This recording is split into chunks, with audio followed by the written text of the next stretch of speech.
এদেশে আজান শুনে সূর্য ওঠে শহর গ্রামে, এদেশে আজান শুনে সূর্য ডোবে সন্ধ্যা নামে, এদেশে সকল কাজে সবাই বলে বিসমিল্লাহ, এদেশে ভালো কিছু দেখে শুনে হাসি মুখে সবাই বলে মাশা আল্লাহ।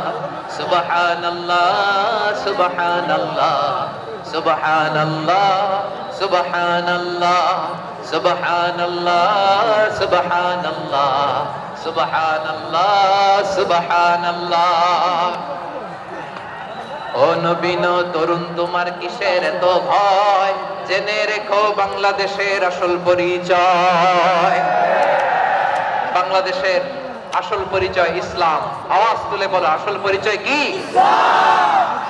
এদেশে পরস্পরে দেখা হলে দেয় সালাম, এদেশে আমজনতার হৃদয় জুড়ে পাক্কালাম। ঠিক, মানুষ হচ্ছে খনি।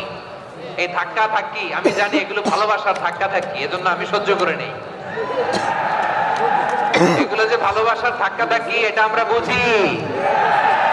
পৃথিবীর কোন আইন সিকিউরিটি প্রটোকল দিয়ে এটারে মানানো যাবে না, কারণ এটা তো ভালোবাসা। লাভ লাভ কোন আইন কারণ দিয়ে বাধা যায় না, মানানো যায় না। ঠিক কিনা বলো?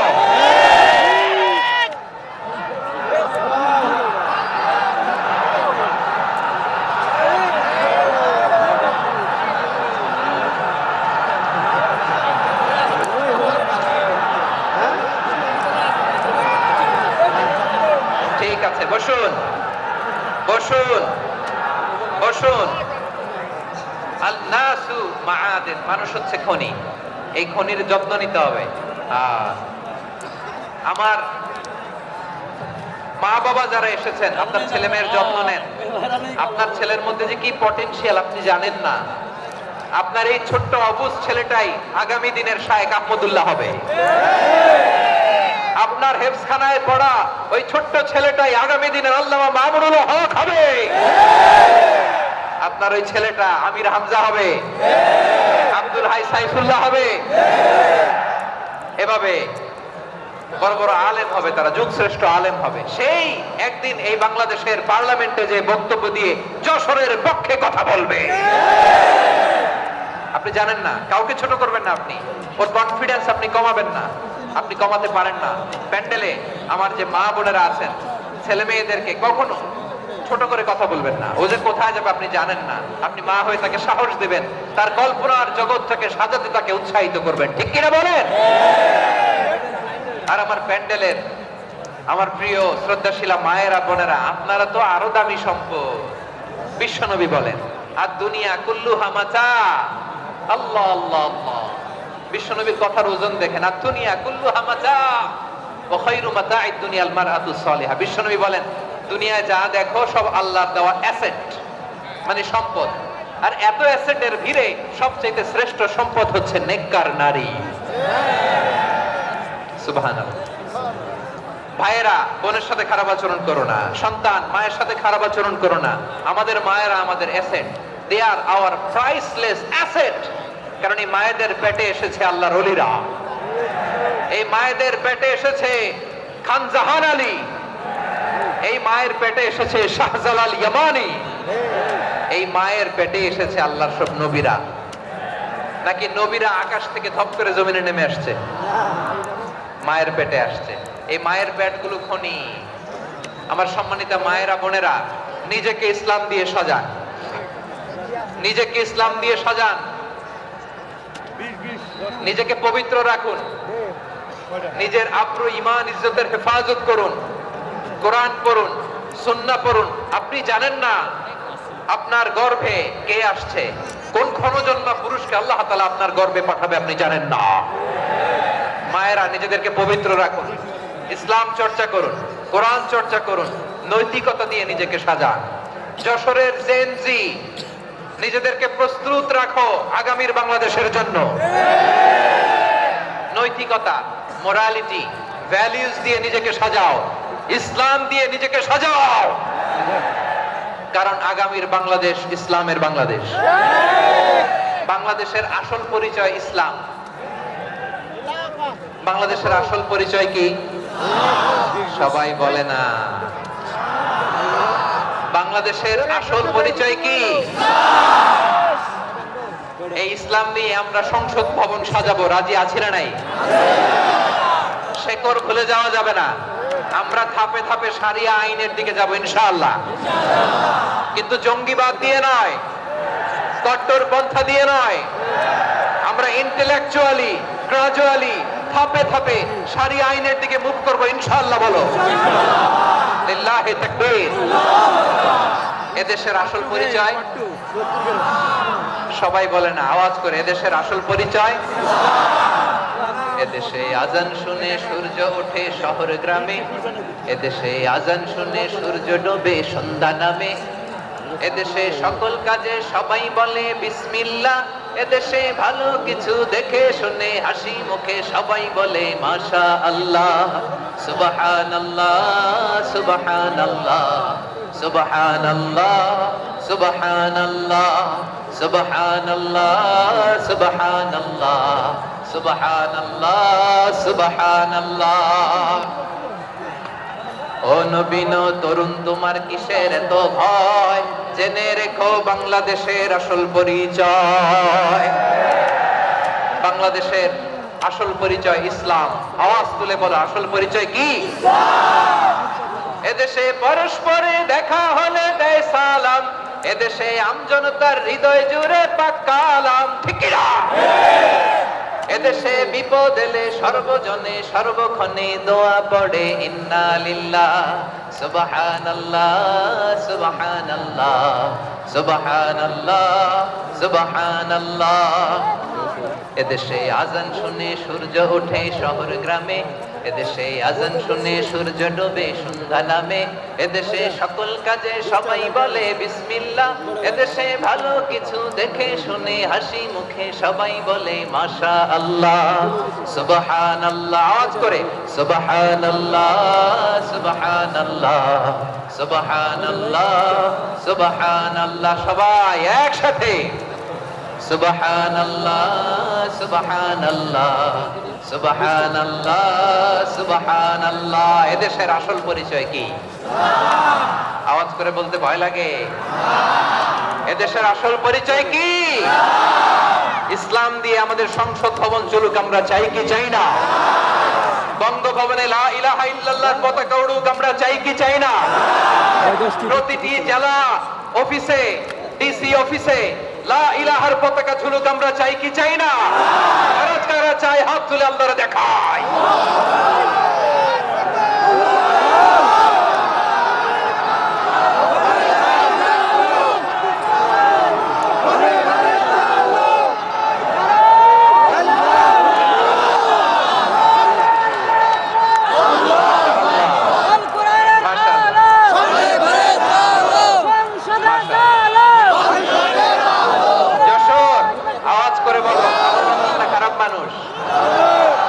বুঝে বলছে তো?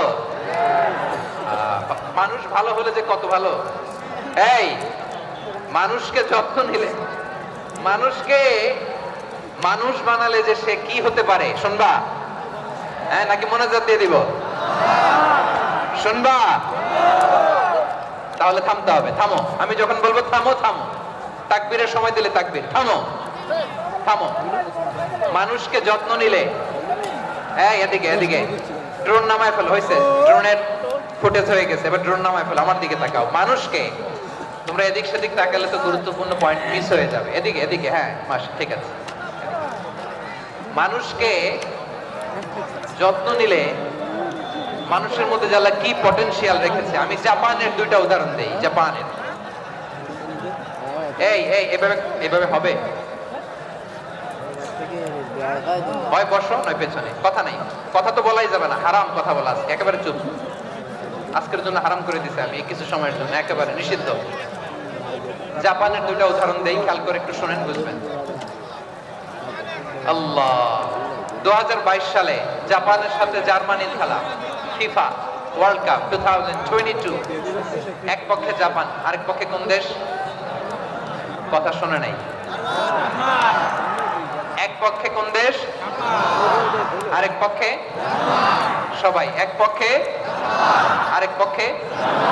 ওই খেলায় জিতেছিল জাপান, জিতেছিল 22 সালের এই ফিফা ওয়ার্ল্ড কাপে জাপান ফুটবল খেলায় জিতে as a part of their celebration তারা খেলার পরে পুরো স্টেডিয়ামটাকে ক্লিন করে, the fan base of Japan. Lakh lakh মানুষ খেলা দেখতে যায়, তো এত ডাস্টবিনও তো নাই, তো যারা ডাস্টবিনে জায়গা পায় নাই তারা এই যে চকলেটের প্যাকেট, পানির বোতল, চিপসের প্যাকেট তারা এদিকে সেদিকে রেখে দিয়েছে। জাপানের ভক্তরা, জাপানের ফলোয়াররা as a part of their celebration তারা খেলার পরে পুরো স্টেডিয়ামের সব ময়লা আবর্জনা ক্লিন করে তারপরে বিদায় নিয়েছে। তাদেরকে কি ক্লিন করার দায়িত্ব দেওয়া হয়েছিল? এই যশোর, জাপানের যে ছেলেরা খেলা দেখতে গেছিল ওদেরকে কি ক্লিন করার দায়িত্ব দিছিল? তারা কি স্টেডিয়ামের পরিচ্ছন্নতা কর্মী? তাদের আকল, তাদের সিক্স সেন্স তাদেরকে বলেছে। ছোটবেলা থেকে জাপান গভর্নমেন্ট ওদেরকে এত পরিচ্ছন্নতা শেখায়, ক্লিনলিনেস অ্যাওয়ারনেস ক্যাম্পেইন করায়।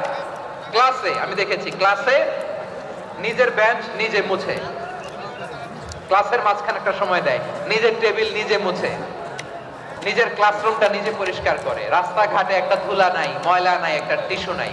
খেলার পরে গোটা বিশ্বকে তাক লাগিয়ে দিয়েছে। জাপানের ফ্যানরা সবার রেখে যাওয়া গার্বেজ, টিস্যু, বোতল পরিষ্কার করে তারপরে স্টেডিয়াম থেকে বিদায় নিয়েছে। আমরা কেন এমন হইতে পারলাম না? আমরা কেন এমন হইতে পারলাম না? জাপানের যারা এগুলো করছে ওদের তিনটা করে চোখ না? চোখ তো তিনটা, জাপানা লাগো, জাপানা লাগো, হাত তো চারটা, কান তো ছয়টা। হ্যাঁ, নাকি আমার মতো দুই হাত দুই কানওয়ালা মানুষ? চোখে দেখলে ওটা মানুষ না। চিন্তা করছেন? তার মানে জাপানিজদেরকে যে গ্রুমিং করে শেখানোর মাধ্যমে পরিচ্ছন্ন বানানো গেছে, ওরা যেমনি মানুষ আমরাও মানুষ। আমাদের সন্তানদেরকে শেখালে তারাও পারবে, পারবে কিনা? দুই নম্বর উদাহরণ বলি, চট্টগ্রাম ফেনীতে যারা গিয়েছেন, মেঘনা গুমতি ব্রিজ প্রকল্প নাম শুনছেন? মেঘনা একটা ব্রিজ পার হওয়া লাগে। এই মেঘনা গুমতি, এখানে তিনটা ব্রিজ, কাঁচপুর সহ এই তিনটা ব্রিজের নির্মাণ কাজ, রেনোভেশনের কাজ দেওয়া হয়েছিল জাপানের একটা কোম্পানিকে। কাকে? জাপানের কোম্পানি। নির্মাণ শেষে 738 কোটি টাকা বেঁচে গেছিল, এটা গভর্নমেন্টের হাতে দিয়ে তারা বিদায় নিয়েছে। কত টাকা? 738 কোটি টাকা। যত প্রাক্কলিত ব্যয় নির্ধারণ করা হয়েছে সব টাকা সরকার, তৎকালীন সরকার 2019-এর সরকার কারা ছিল তো জানেন? এই 2019-এর সরকার তাদেরকে দিয়েছে। তারা রিনোভেশন নির্মাণ শেষে 738 কোটি টাকা অতিরিক্ত বেঁচে গেছিল, এটা আবার গভর্নমেন্টের হাতে বুঝাই দিয়ে তারা বিদায় নিয়েছে। আমরা কেন এমন হইতে পারলাম না? জাপানের ওরাও মানুষ, আমরাও মানুষ। তার মানে মানুষে মানুষে পার্থক্য আছে না নাই? আচ্ছা, জাপানের দুইটা উদাহরণ দিলাম, এবার আমার দেশের দুইটা উদাহরণ দিব না? বাংলাদেশের দুইটা উদাহরণ দিই। এক নম্বর উদাহরণ, গত সপ্তাহে আপনারা জানেন কক্সবাজার আমার একটা প্রোগ্রাম ছিল, তো হেলিকপ্টারে গিয়েছিলাম। ফেনী জেলা যখন পার হচ্ছি আমি দেখলাম তিনটা উইন্ড মিল। উইন্ড মিল চিনেন তো? বিশাল পিলার, তিনটা চারটা পাখা থাকে। বায়ু বিদ্যুৎ কেন্দ্র, বাংলাদেশের প্রথম বায়ু বিদ্যুৎ কেন্দ্র এটা। মুহুরী প্রজেক্ট বলে এটা সম্ভবত, মুহুরী প্রজেক্ট। তো সাগরের বাতাসের ঝাপটায় এটা ঘুরে এনার্জি হয়, ইলেকট্রিসিটি উৎপাদন হয়। আমি পাইলটকে বললাম, ভাই এগুলো থেকে কেমন ইলেকট্রিসিটি উৎপাদন হয়? হুজুর একটু হয় না। কিছুই হয় না? কিছুই হয় না মানে? বলে হুজুর বাংলাদেশে যত উইন্ড মিল আছে এটার পাখা একটাও ঘুরে না। আল্লাহ, বলেন কি? তাহলে এই যে কোটি কোটি টাকা ব্যয় করে যে উইন্ড মিল, হুজুর ভিতরে ফিটফাট, উপরে ফিটফাট, ভিতরে সদরঘাট। তার মানে কোটি কোটি টাকা দিয়ে এই উইন্ড মিল বানায়, এখানে কিছু নাই। দুর্নীতির আড্ডাখানা, আখড়াখানা বাংলাদেশ, ঠিক কিনা বলেন? আরে জাপানিজরাও মানুষ, আমরাও মানুষ। আমার এক নিকটাত্মীয় সরকারি চাকরিজীবী, উনি আমাকে বললেন, বাংলাদেশের আরেকটা উদাহরণ দেন। উনি আমাকে বললেন যে প্রতি বছর আমাদের অফিসের ফার্নিচার চেঞ্জ করে। বলে প্রতি বছর ফার্নিচার চেঞ্জ করে কেন? বলে যে ফার্নিচার নতুন পারচেজ করলেই তো ওইখানে টাকা, নতুন কিনতে পারলেই টাকা, নতুন উন্নয়নের সবক শোনাতে পারলেই টাকা। প্রথম আলোর রিপোর্ট, কি আলো? প্রথম আলোর রিপোর্ট, গত 15 বছরে উন্নয়নের নামে লুটপাট হয়েছে প্রায় 3.25 লাখ কোটি টাকা। কার রিপোর্ট? আমাদের বানানো কথা? প্রথম আলোর রিপোর্ট। গত 15 বছরে কারা ছিল জানেন তো? হ্যাঁ, শুধু ওনাদেরকেই দোষ দিয়ে লাভ নাই। স্বাধীনতার পর থেকে শুধু শাসকের হাত বদল হয়েছে, আমরা কিছু পাই নাই, ঠিক কিনা বলেন? শুধু ওনাদের দোষ দিয়ে কি লাভ? একদল খাইছে, আরেক দল খাওয়ার জন্য রেডি হয়ে আছে। আমরা এরকম চাই না। আমরা চাই স্বাধীন সার্বভৌম বাংলাদেশ। আমরা চাই দুর্নীতিমুক্ত বাংলাদেশ। আমি নিউজটাতে কতবার বললাম, এটা কি সম্ভব? 3.25 লাখ কোটি টাকা লুটপাট, মানে লুটপাট করতে করতে এদেশের জনগণকে ফুটপাতে বসায় দিচ্ছে। প্রিয় ভাইয়েরা, জাপানের মানুষও মানুষ, আমরাও মানুষ। সিদ্ধান্ত আপনার, কোন মানুষ হবেন, ভালো মানুষ না খারাপ মানুষ? আজকের আলোচনার বিষয় হচ্ছে মানব সম্পদের উন্নয়ন, human resource development. It's a process to increase the capacity of knowledge, skill, capacity of the people of a country. একটা দেশের মানুষের জ্ঞান, তাদের দক্ষতা কি করে বাড়ানো যায়, বাড়িয়ে দেশের উন্নয়ন করানো যায়, এটাই হচ্ছে মানব সম্পদ উন্নয়নের মূল কথা। তাহলে মানব সম্পদ হচ্ছে একটা দেশের সবচাইতে শক্তিশালী পুঁজি। প্রাকৃতিক সম্পদ, খনিজ সম্পদের চেয়েও দামি হচ্ছে মানব সম্পদ। আমার প্রিয় যশোর, প্রাকৃতিক সম্পদ, খনিজ সম্পদের চেয়ে দামি সম্পদ কি সম্পদ? আল্লাহ তাআলা দয়া করে আমাদেরকে এই মানব সম্পদ দিয়েছেন। আসুন আমাদের এই মানুষগুলোকে আমরা সোনার মানুষ বানাই। রাজি আছেন তো সবাই? রাজি আছেন? মানুষ পারে না এমন কোনো কিছু নাই, চাইলে সব পারে। এজন্য মানুষকে তারবিয়া দিতে হবে, যথাযথভাবে তাদেরকে গড়তে হবে। আসুন আমরা সিরাতের আয়নায় বিশ্বনবীর জীবনী থেকে দেখি তিনি কিভাবে হিউম্যান রিসোর্সকে ম্যানেজ করতেন। যদি আপনাদের সময় হয়, দুই একটা উদাহরণ দিয়ে আজকে আমি আমার আলোচনা বিদায় নিব। হবে সময় হবে কয়েক মিনিট? হ্যাঁ, শান্ত থাকবেন তো? শান্ত থাকবা?